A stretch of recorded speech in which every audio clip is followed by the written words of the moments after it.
Komið sæl og verið velkomin með okkur í Suðurnesja Magasín. Í þessum þætti verður komið víða við í fjölbreyttu mannlífi á Suðurnesjum.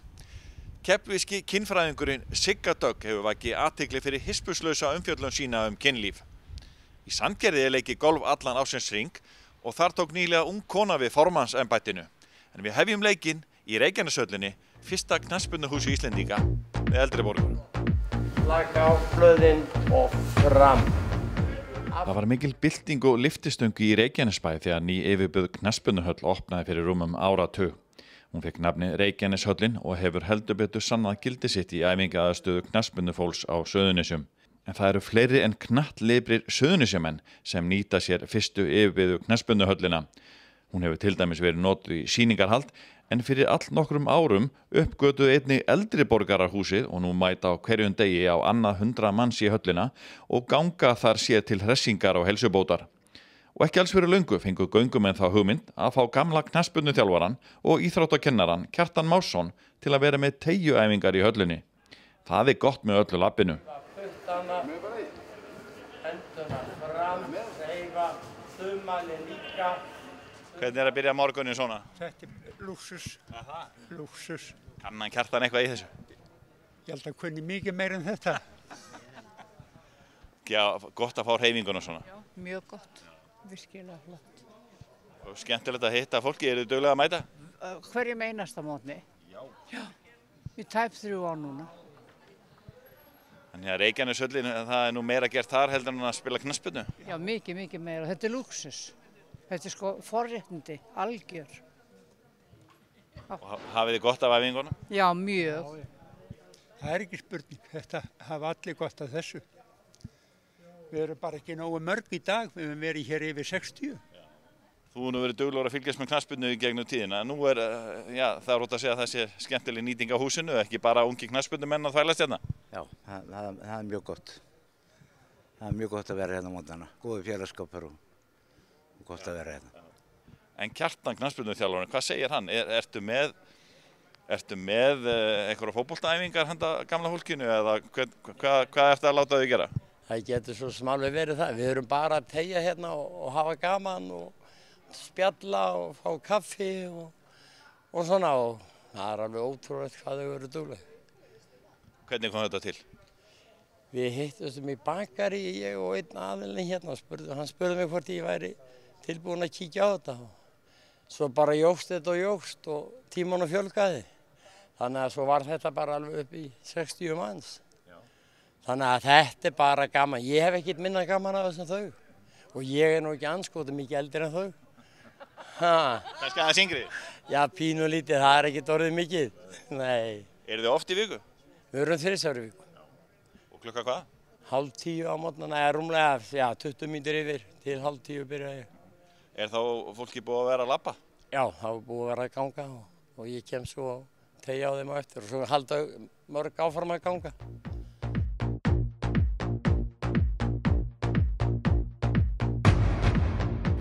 Golf er leikið allan ársins hring á Kirkjubólsvelli hjá Golfklúbbi Sandgerðis. Kirkjubólsvöllur er einn af örfáum völlum hér á landi þar sem opið er inn á sumaflatir allt árið kring og nýtur völlurinn talsverða vinsalda yfir vetramánuði meðal kylfinga á suðvesturhorni landsins. Að undanförnu hafa nokkri framtakssamir aðilar í klúbbnum tekið sér til og grjóthreinsa þriðju brautina á vellinum með skemmtilegri aðferð. Boraði niður og bolta komið fyrir í grjótinu sem leynist undir yfirborðinu á þriðju brautinni. Grjótið er svo híft upp á einfaldan og þægilegan máta með hjálp vinnuvélar. Það er mikill höfuðverkur hvernig við áttum að ná þessu upp og okkur datt nú í hug fyrst að fleyga ofan að þeim og okkur fannst það svolítið mikið vinna og hérna datt okkur í hug að búa rónið bara og reka múrbolta og ífa það beint upp og þetta er mjög svona þægilegt því að það er lítið umrót eftir þetta og við erum með öflugan traktor sem að ræður vel við þetta og þetta kemur bara ágætlega út. Við erum búin að taka hérna 80 steina tæplega og svo fyllum við þetta bara upp með efni. Ég geti trúið að þetta væri 5-6 tonn sko og við hefum verið aðeins svona að dunda við þetta þegar lítið er að gera hjá okkur. Þegar okkur leiðist heima þá gerum við þetta og fáum útrás hérna í grjótinu. Já, fínt að gera þetta núna þegar lítil umferð og vetur. Já, það er mjög gott og svo fyllum við þetta bara upp og sáum í sárin og þá græðir þetta upp á skömmum tíma. Þetta að mestu gert í sjálfboðinu, eða ekki? Jú, að mestu leyti. Við hefum nú aðalega verið tveir hérna, ég og Ásgeir Eiríksson og dunda við þetta svona þegar okkur leiðist. Og þetta verðist bara ganga ágætlega, sko. Og þetta nóg á grjóti hérna. Og svo notum við þetta grjóti í nýjan teig á 16. fyrir konurna, nýja rauðan kvennateig sem við ætlum að nota grjóti í sem undirstöð. Svo þetta svona, kemur ágætlega út. Golfklúbbur Sandgerðis var stofnaður árið 1986. Blaðið var brotið í sögu klúbbsins á dögunum þegar að Sigríður Erlingsdóttir var kjörin formaður, en hún fyrsta konan til að taka við formennsku í klúbbnum. Við spurðum hana aðeins út í formannsembættið. Það leggst bara mjög vel í mig. Það náttúrulega mjög gott starfi sem í gangi í Golfklúbbur Sandgerðis og félagsandinn alveg einstaklega góður og það finnst mér vera bara númer 1 og 3 í klúbbum. Það að hafa gott góðan félagsanda. En hvað finnst Sigríði að vera fyrsti kvenkynsformaður golfklúbbsins? Ég var eiginlega bara að komast að þessum daginn, þannig að var eiginlega ekkert mikið að spá í þessa hluti. En það ég ekkert alveg svona vera að kynja kvóta og allt, sko. Ég vil bara fara eftir getu fólks og hvort sem þessi kallega kona. En maður alveg búin að heyra að fólk vil breytingar og þetta náttúrulega annarkot vilur kallega konu, þannig að ef við vil breytingar þá vilur náttúrulega konu í dag. Ég svo verða ekkert mikla breytingar, ég held að við erum öll að hugsa það sama. Það að hafa góðan klúbb. Þannig að ég held að kynjamáli skipti ekki máli, en ég samt stolt. Kirkjubólsvöllur stækkaði í 18 holur fyrir örfáum árum. Sigríður lítur framtíð klúbbsins björtum augum. Við erum að koma með 18 holur völl, getum fara að kynna okkur hann út af við og svo alltaf vera fallir og falleri og hann krefjandi þó að þetta náttúrulega strandvöllur og hann frekar svona flatur en mjög krefjandi. Það líf og fjör á Kirkjubólsvelli nær allan ársins hring. Gunnar Guðbjörnsson og Stefán Haraldsson eru meðal þeirra kylfinga sem reyna að fara nær daglegi golf ef veður leyfir. Þeir kunna sitt hvað fyrir sér í íþróttinni eins og sjá má. Þetta var flott félagi.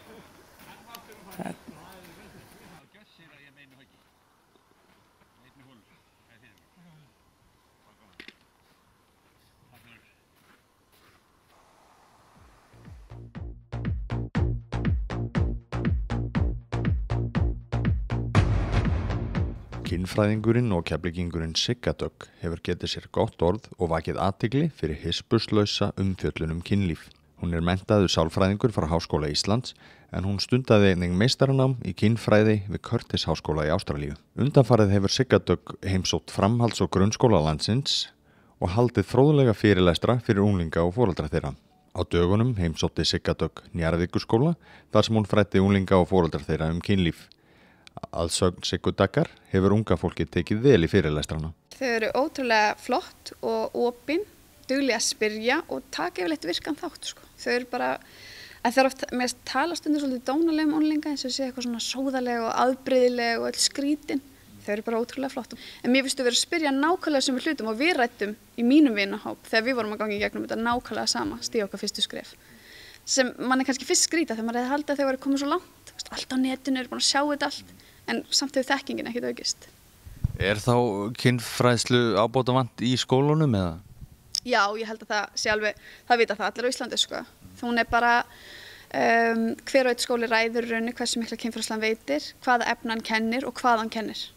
Þannig að þetta vant með farið efni, að þá hefur þetta bara algjörlega setið á hakanum. En hvernig hefur gengið að fá foreldrana til að taka þátt? Mér hefur fundist að ganga ótrúlega vel upp á bæði, bara upp á brjóta ísinn, þannig að þau geta hafið samræðurnar og foreldrarnir geta þá tekið líka virkan þátt í því sem barnið að vara að gera daginn og búið að heyra og það ekkert svona pukur eða leyndarmál, allir vita bara hvað allir voru að gera og hvað við erum að tala og auðvitað þetta feminismál en það líka að því við erum að byrja einhverju nýju og það það kannski óþægilegt og þau eru svona feimin og það skrýta á foreldrarna og foreldrar stundum feimið út á barninu en þetta bara ástæðan fyrir ég tekið svona saman til að brjóta hana ís og koma samræðanum á stað. Kynjahlutfall að vísa oft svolítið skekkt, það oft fleiri mömmur heldur en pappar en bæði pappar og mömmur taka hendina mér og þakka mér fyrir og eru ánægð að þetta sé komið að stað og loksins sé svona einhver að tala þetta og það sé eitthvað að gerast þannig að mér þykir ótrúlega vænt að mér finnst þetta bara mjög jákvæð. Unglingarnir eru duglegir að opna sig og taka jafnan virkan þátt í umræðinni. Og svo vilja þau kannski upplýsingar hvað í lagi og hvað ekki og hvernig virkar þetta. Ég hræddi þessi ólétt, þetta eitthvað skrítið, heldur þetta sé í lagi, hvað ég gera, hvernig á ég að segja þetta við mömmu, af því þau spyrja líka það, hvernig á ég að tala við mömmu og pappa. Það má ekki gleymast í þessu sko. Þannig að mér finnst þau verða ótrúlega einlæg og mér þykir ótrúlega svona vænt það sko.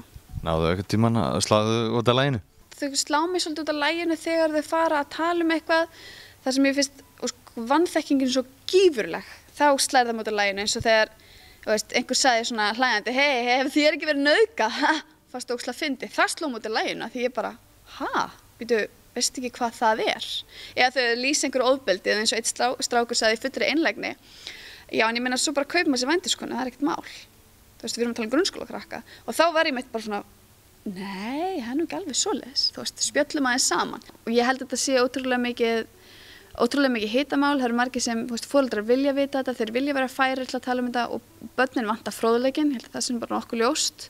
Þannig ég held að þetta sé eitthvað sem að muni bara halda áfram að þróast og þurfa að fara að verða háværari umræði í samfélaginu, svona í ljósi alls sem við höfum séð vera að koma upp núna. Ég er rosa mikið í því að segja við krakkana, vertu duglegur að tala, hvað finnst þér gott? Mér finnst þetta gott, þetta er gott og vera að spurja hvort annað og hafa þannig virk samskipti. Þetta á ekki að vera neitt á huldu hvað er í gangi, þú átt að geta spurt og þú átt að geta sagt. Þannig að ég fer eiginlega þá leið, þau séu mjög virk og beri virðingu hvort fyrir öðru.